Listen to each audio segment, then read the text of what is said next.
코로나 이제 끝나가니까 제 친구는 지금 산티아고 순례길을 걷고 있고 이제 그동안 이제 순례를 이제 못하다가 다시 좀 시작을 하더라고요. 그러니까 이제 코로나가 마무리 되어가면서 순례가 시작하는데 저는 아까 말씀드린 대로 이제 기독교 성지 순례는 많고 불교 성지 순례 뭐 이제 파키스탄 쪽도 갔었고요.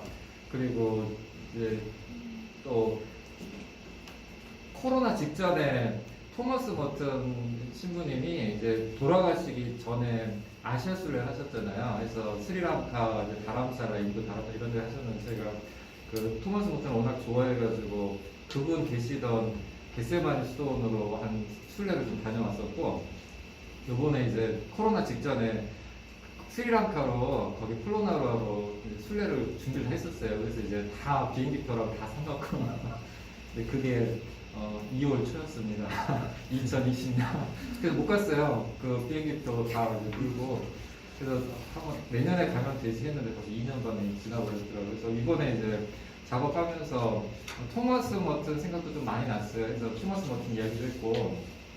그리고 제가 이제 준비한 것은 크게 보면 이제 기독교 성지 순례, 어떤 역사적 지리적 장소로서 이제 순례가 있고, 그리고 이제 중세 특히 신비주의를 중심으로 내면의 순례라고 할 수 있는, 그러니까 영혼의 성, 뭐 이제 가르멜의 산길이라고 비유할 수 있는 그런 이제 내적인 순례가 있고, 그리고 사회적 순례가 있어요. 그러니까 평화의 순례라든지 아니면 이번에 이제 교황 프란시스코께서 하셨던 뭐 참회의 순례, 그런 이제 사회적 차원, 내적 차원, 그리고 역사적 차원 세 가지로 한번 말씀을 드리려고 합니다. 우선 그리스도교 순례의 기원은 예수 그리스도의 이제 삶과 죽음과 부활이죠. 그래서 예수님 자신이 말 그대로 순례자인 것 같아요. 그러니까 이분은 이제 길 위에서 태어나셨잖아요. 이제 기독교적 배경이 있으시면 잘 아시겠지만 그 예루살렘 가는 길에 이제 베들레헴이라고 하는 곳에서 이제 길 위에서 태어나셨죠. 그리고 뭐 평생을 길 위에서 사셨죠. 한 3년간의 공생애 동안도 갈릴레아 가버나움 지역을 돌아다니면서 하나님 나라 복음을 전하셨고, 그리고 예루살렘으로 가서 예루살렘에서 이제 마지막 그 골고다 언덕에서 이제 돌아가셨죠. 그러니까 길 위에서 태어나 길 위에서 살았고 이제 길 위에서 돌아가신 분.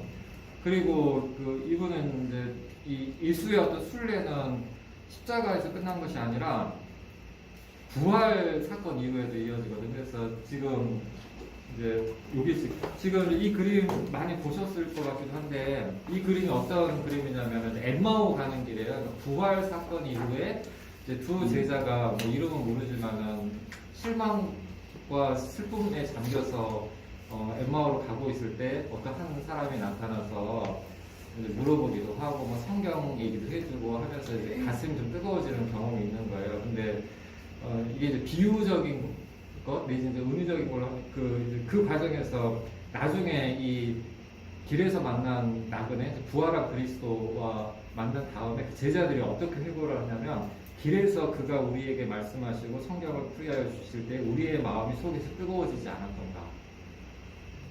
그러니까 이 그리스도의 순례는 어떤 이제 길을 걸으면서 성서 내지는 교회사 속의 성인들의 이야기를 들으면서 이제 마음이 뜨거워지는 경험, 그게 뭐 변화의 경험일 텐데, 이제 그런 경험도 얘기하죠. 그러니까 예수는 이제 부활 이후에도 순례자로 계속 걸었던 분으로 기억을 해도 좋을 것 같아요. 근데 그렇기 때문에 예수를 기억하면서 기념하면서 재현하고 재체험하는 순례는 늘 복음서의 이야기들 내지는 이제 교회사 속에서 성인들의 이야기하고 연결되어 있는 것 같습니다.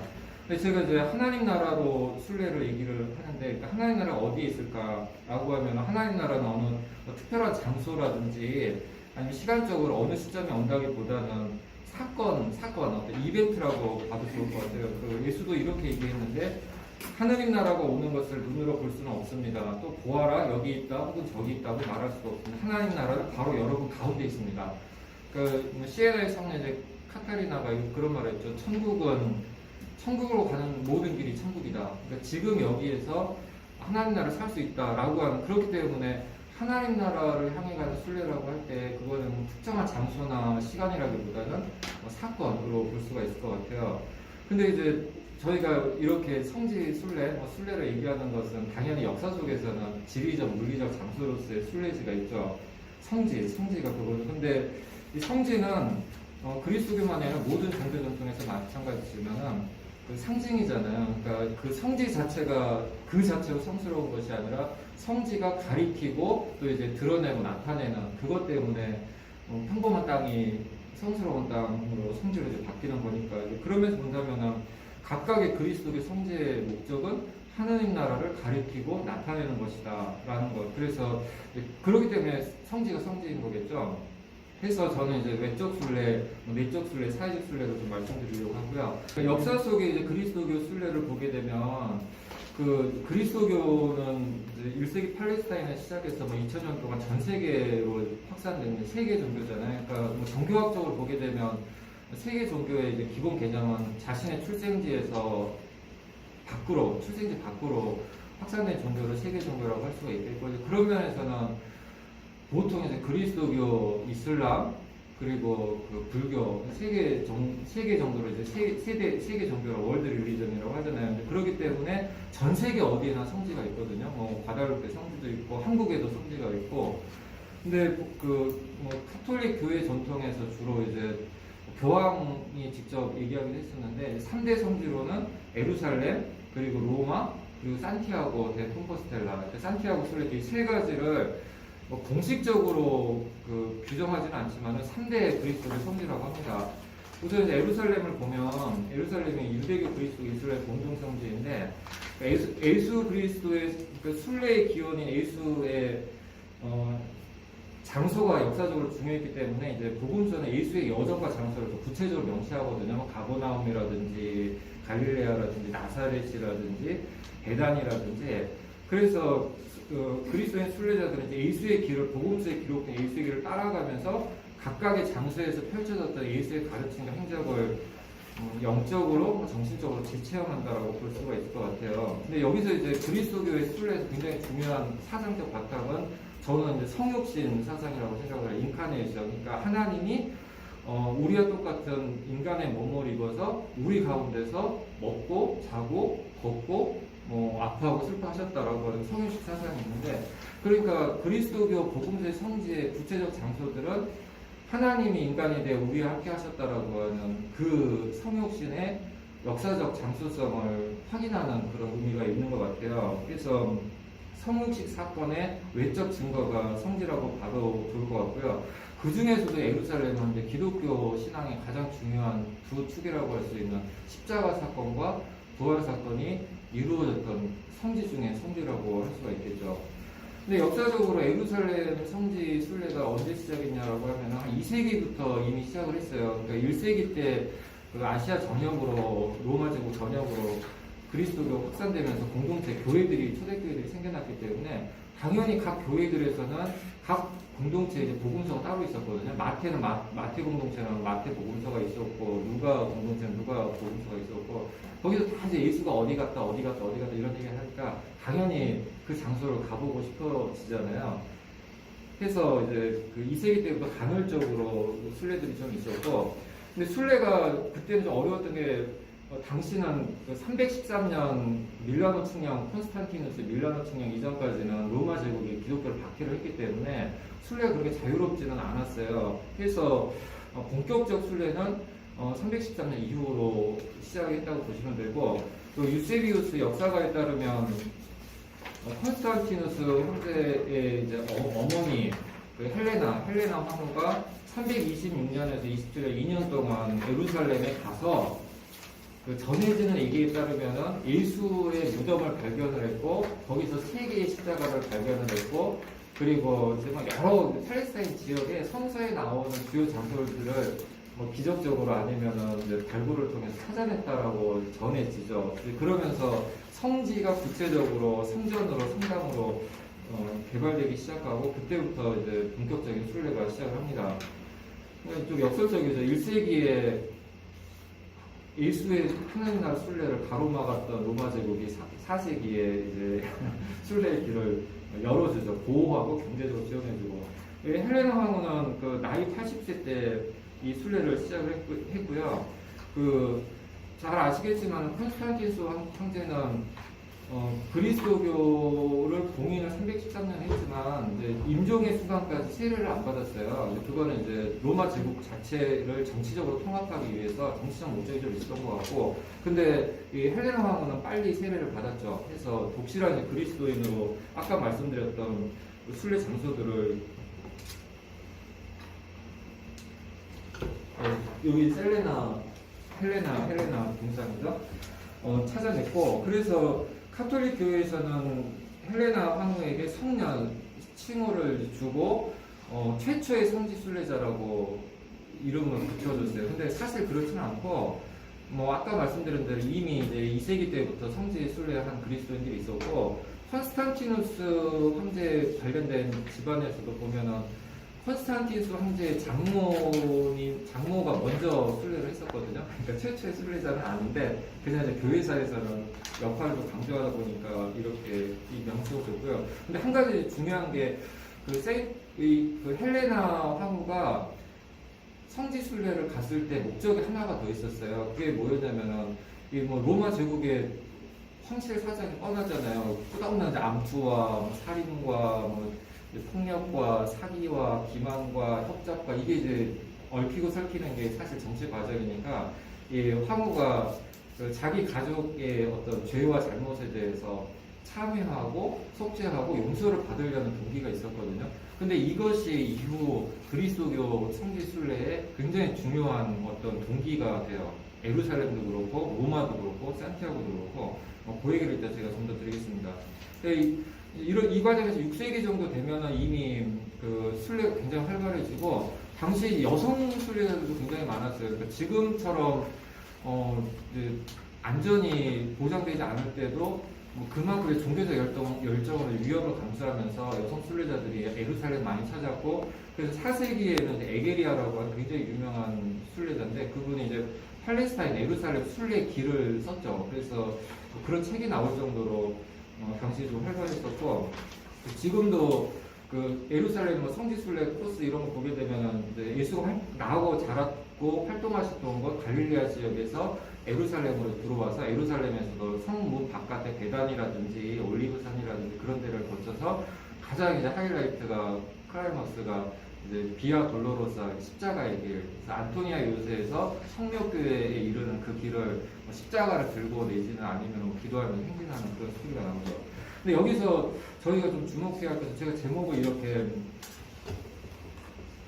공동성지라고 잡았는데 뭐 이따가 유대교 이슬람 선생님들이 말씀을 해주실 텐데요. 그러니까 여기 예루살렘은 그리스도교만의 성지가 아니라 아브라함계 세 종교 모두의 성지잖아요. 그래서 뭐 성령교회라든지 이런 그리스도의 성지가 있고, 유대 성전토와 지금 뭐 통곡의 벽으로 그 서쪽 벽, 그리고 이제 가장 중요하게 이제 이슬람의 그 도움온도라 그 가장 서쪽 아락사 모스크가 있잖아요. 그래서 이 세 종교 공동의 성지다 보니까 뭐 역사적으로 긴장과 갈등도 굉장히 많았고, 8세기 이후에 이제 9세기, 10세기 막 이때는 셀주크 제국이 예루살렘을 통치할 때 같은 경우 아예 순례길을 막아버렸거든요.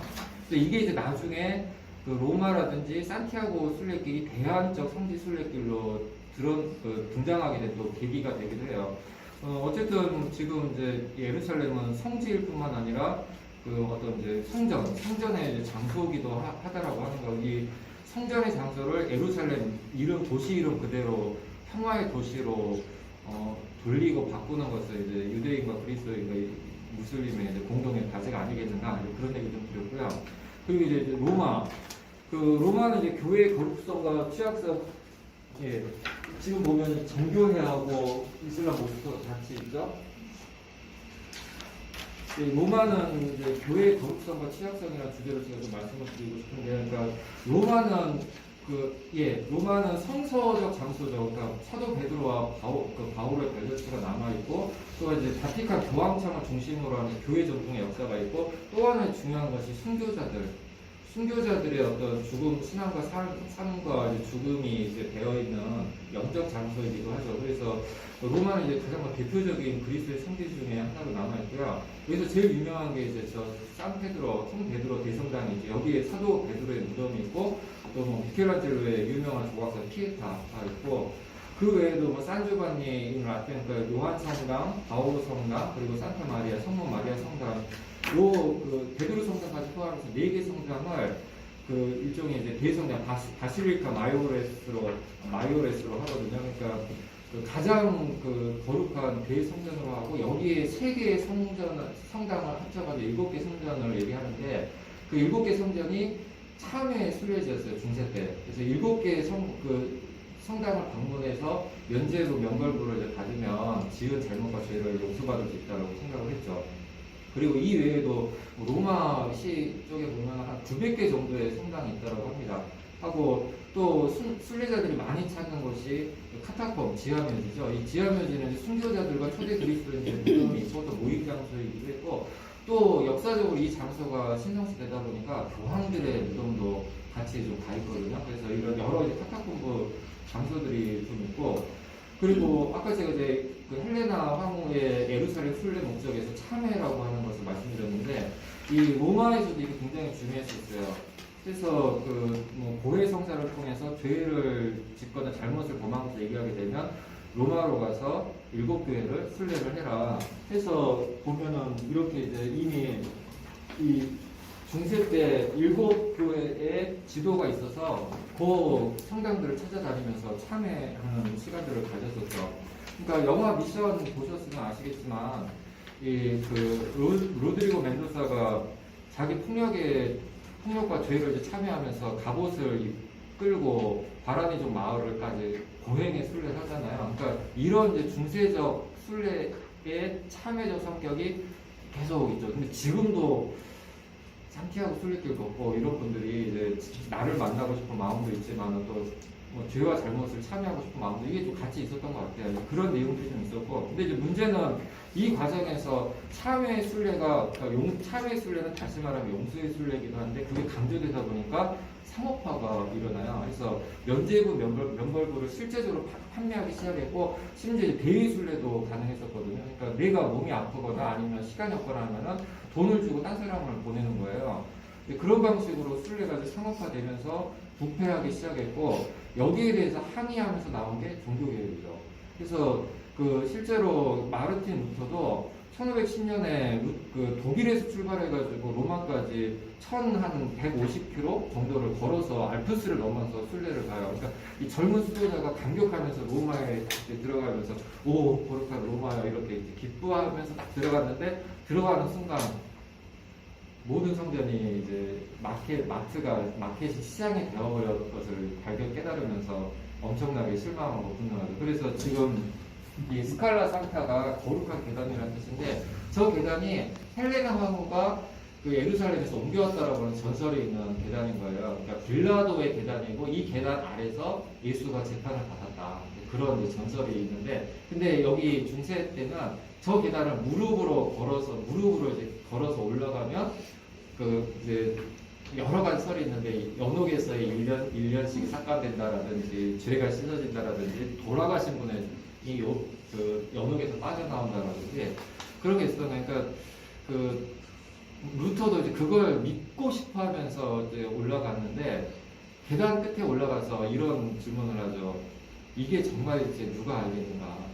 라고 하는 회의. 바로 그 회의로부터 종교개혁의 이제 씨앗이 나왔다라고 보셔도 좋겠습니다. 그러니까 행위로 무릎 꿇고 올라가는 그런 행위로 구원과 용서를 얻을 수 있다는 게 정말 그게 맞는가라고 하는 회의. 그래서 이 종교개혁은 행위가 아닌 믿음.